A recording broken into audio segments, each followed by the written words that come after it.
Good morning, I'm Maddie Jansen, and this is the podcast of 17 News at Sunrise. It's everything you need to know to start your day in about 15 minutes. In the spirit of the Golden Empire, this is 17 News at Sunrise.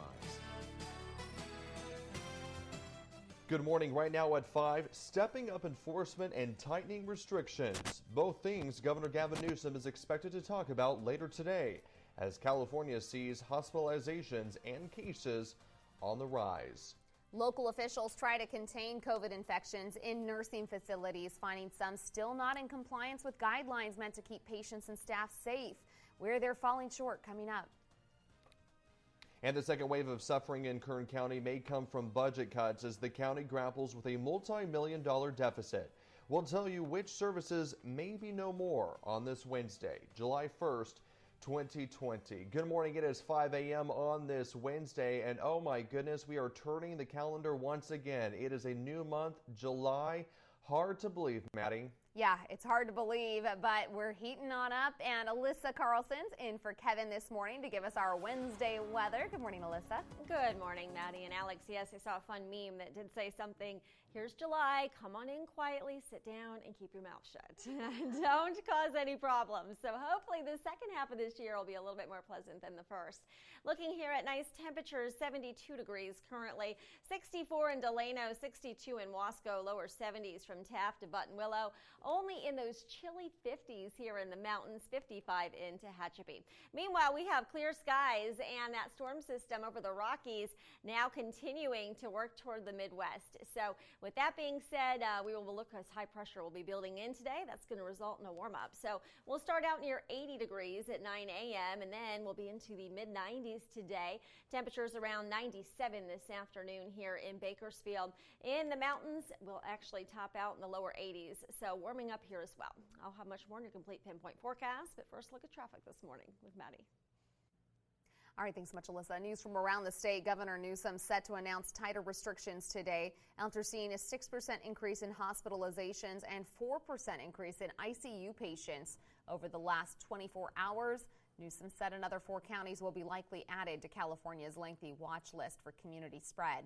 And now, days ahead of 4th of July, California could be targeting family gatherings, a known factor for community spread in the state.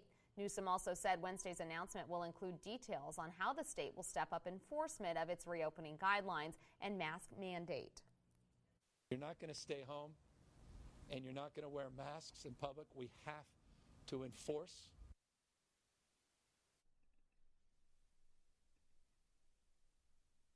Now to the latest on the coronavirus here in Kern County. 107 new positive cases were reported in Kern yesterday.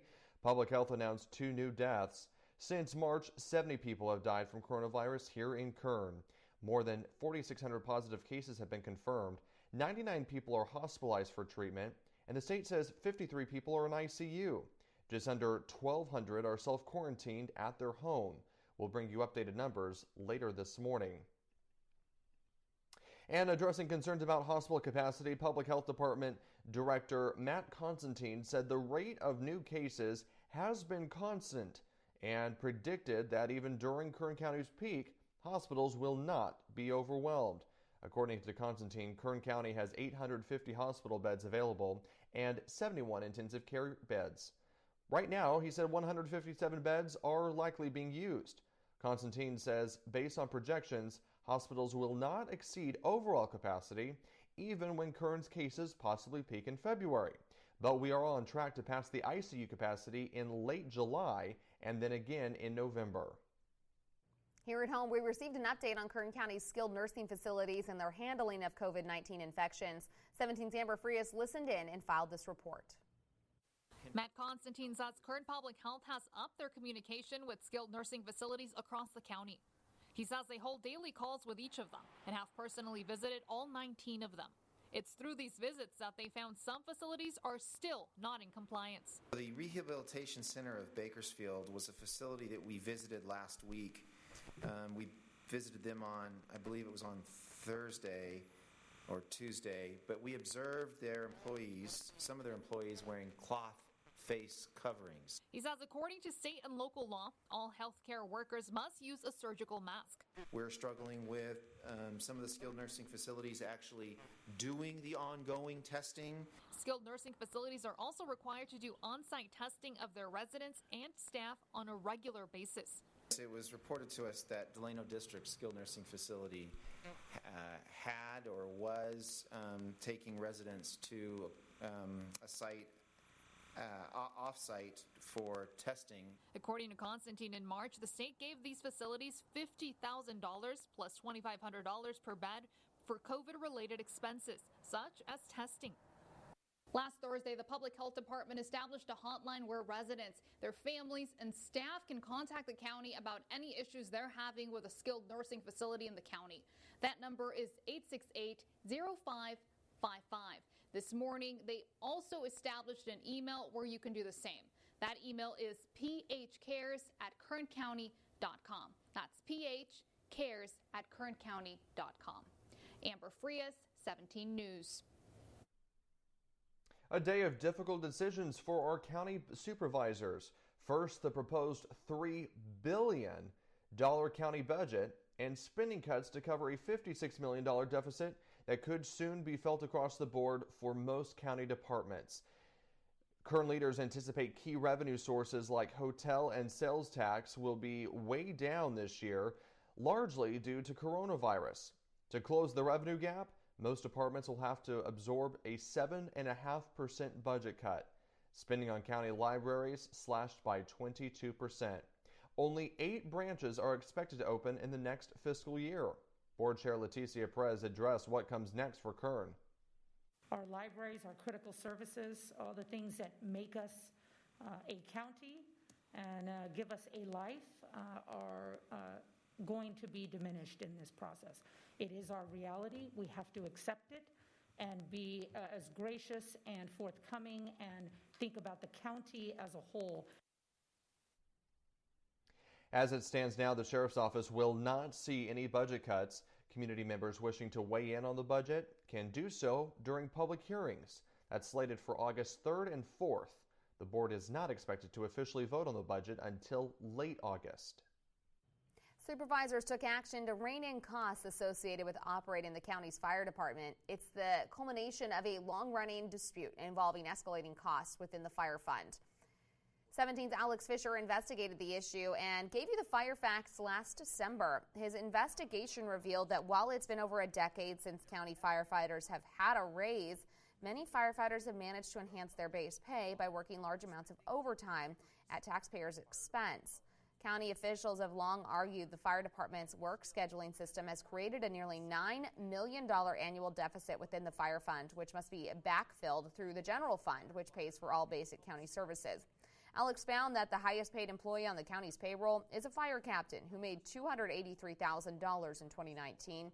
And of the 100 highest paid county employees, 67 were firefighters. The total cost for overtime paid to county fire in 2018 was $24 million. Tensions between the county and the firefighters union reached a boiling point, with county supervisors voting to approve changes to how firefighters are paid overtime. Union members and the fire chief say they're concerned, but the county is dealing with concerns of its own. It is running out of money to fund the fire department. Colleagues, have you ever been more miserable? It was a day of reckoning for supervisors and county firefighters. These are tough issues. Supervisors voting to change the way our firefighters are paid. Firefighters haven't had a contract in 2 years. Negotiations have been at a standstill since last summer. A mediator was even brought in to resolve the issue, but there was no success. So supervisors implemented their last, best, and final offer, including the elimination of all overtime payments above federal standards. Firefighters can still make overtime. It means work schedules will be in alignment with other county employees. Firefighters can manipulate schedules in order to optimize or maximize their overtime rules that we allow them. It's just not fair. County officials say the average firefighter makes $38,000 in overtime every year. With the new change, that average will decrease $7,000. County administrators say the change will save the fire department millions. It's a fiscal emergency county officials have been trying to fix for years and comes as the fire chief and firefighters union face another emergency. The department is losing firefighters at a record pace. Just this year alone, 12 have moved on. Through public records, we found our county firefighters' base pay is less than other fire departments of a similar size. Fire Chief David Witt says he is concerned. An imposition on your fire department will have implications because people will think twice about the employee-employer relationships.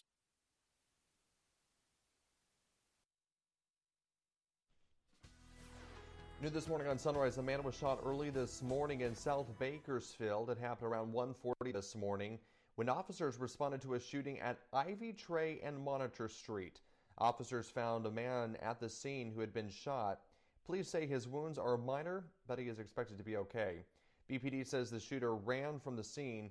Right now, there isn't a description of that suspect. An investigation is still ongoing, and we'll bring you any updates as soon as we learn them. Officers are looking for people connected to a series of burglaries. You'll see pictures of the 3 people police are looking for on your screen right now. These burglaries happened at the Cosmoproof Beauty Supply store back in April. Police suspect these 3 men are responsible for burglarizing the store at least 3 times. If you think you recognize one of these men or have any information, call police. BPD is also investigating a burglary at Crystal Water on White Lane. It happened just a couple days ago on June 28th. Police are looking for a white man in his mid-20s to 30s. Here's a picture of the man that was captured on surveillance video. If you have any information, call police. A man is in trouble with California City police officers this morning.